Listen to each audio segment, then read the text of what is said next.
मोहब्बत करने वालों का फकत इतना है अफसाना, तड़पना चुपके आह भरना और मर जाना। इस गाने को जिस बला की खूबसूरत अभिनेत्री पर फिल्माया गया था, इस गाने के एक एक अल्फाज मानो उनकी जिंदगी पर सटीक बैठे हो।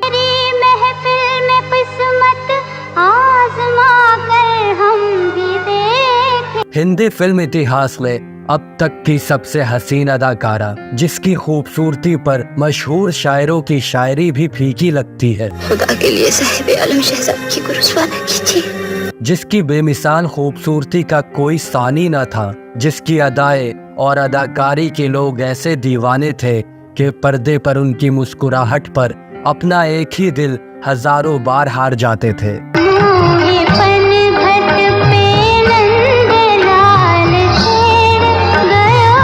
बॉलीवुड में जब भी खूबसूरती की बात होती है तो सबसे पहले जिस अभिनेत्री का जिक्र आता है वो है मधुबाला। मासूम सा चेहरा, घुंघराले बाल, बेपरवाह मुस्कान और नशीली आंखें। एक लड़की भीगी भागी से। मधुबाला के हुस्न को देख लोग उनके दीवाने हो जाया करते थे। महज 14 साल की उम्र में फिल्मों में डेब्यू करने वाली मधुबाला सिर्फ 36 साल की उम्र में इस दुनिया को छोड़ गई, लेकिन उनकी अदाकारी और खूबसूरती की चर्चा आज भी होती है।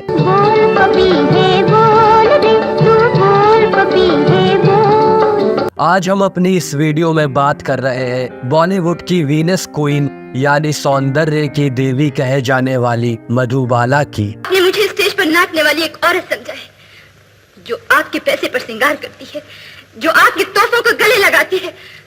मैं वो औरत नहीं हूँ श्याम बाबू। जब बात मधुबाला की होती है तो इनके अभिनय और फिल्मों की बातें बाद में शुरू होती है। सबसे पहले चर्चा शुरू होती है इनकी खूबसूरती से।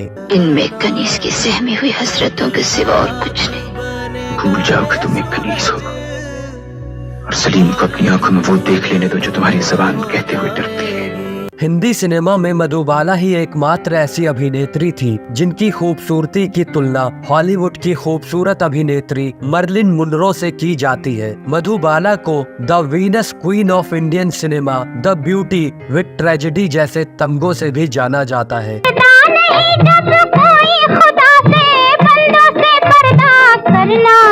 साल 1933 में 14 फरवरी यानी मोहब्बत का दिन, इसी दिन दिल्ली में जन्मी मधुबाला को मानो खुदा ने वक्त लेकर बनाया और ऐसा बनाया कि जिसे पूरी दुनिया प्यार करे, और ऐसा हुआ भी। मधुबाला की शख्सियत ही ऐसी थी कि जो भी उन्हें देखता अपना दिल हार जाता। मुझे चांद क्यों तकता है, मेरा कौन ये। बचपन में इनका नाम मुमताज जहान दहलवी रखा गया।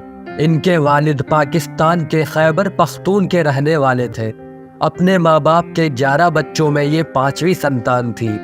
शुरुआती समय में इनके पिता पेशावर में एक तंबाकू फैक्ट्री में काम करते थे। इस नौकरी को खोने के बाद इनके पिता पहले दिल्ली और फिर मुंबई पहुंचे, जहां पर मुमताज यानी मधुबाला का जन्म हुआ। ये समय इस परिवार के लिए बहुत ही दुखद था। इस दौरान मधुबाला की 3 बहनें और 2 भाई सन 1944 में होने वाले डॉक एक्सप्लोजन में मारे गए। इस हादसे में हालांकि इनका घर तबाह हो गया, किंतु बचने वाले लोग सिर्फ और सिर्फ इस वजह से बच सके कि वे लोग किसी लोकल सिनेमा में फिल्म देखने गए थे।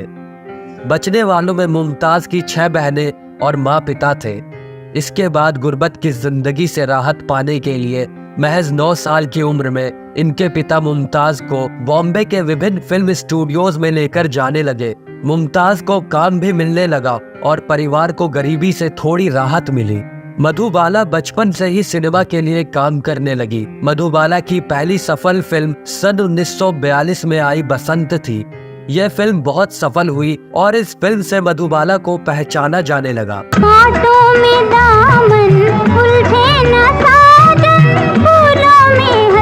जानी मानी अभिनेत्री देविका रानी मधुबाला के अभिनय से बहुत ही प्रभावित थी। उन्होंने ही मुमताज दहलवी को मधुबाला के स्क्रीन नेम से काम करने की सलाह दी। साल 1947 में आई फिल्म नील कमल में महज 14 साल की उम्र में मधुबाला को राज कपूर के साथ कास्ट किया गया। ये फिल्म इनकी मुमताज के नाम से आखिरी फिल्म थी। इसके बाद आने वाली सभी फिल्मों में इनका स्क्रीन नेम मधुबाला रहा। कहते हैं जब कश्ती जवानी के किनारे पर आ जाए तो वहाँ आदमी नई आवाजों से प्यार करने लग जाता है। जुल्मी नजर कैसी निडर दिल चुरा लिया, जाने किस अजब से देश। सन 1950 के दौरान आने वाली सभी तरह की फिल्मों में मधुबाला अपने जलवे बिखेरने में लगी हुई थी। इसी साल आई उनकी फिल्म हंसते आंसू। वह हिंदी फिल्म बनी जिसे पहली बार भारतीय फिल्म बोर्ड द्वारा ए सर्टिफिकेट प्राप्त हुआ। गुरुदत्त की फिल्म हावड़ा ब्रिज को भी नहीं भूला जा सकता। इसी फिल्म का गीत आइए मेहरबा आज भी लोगों के बीच खूब मशहूर है।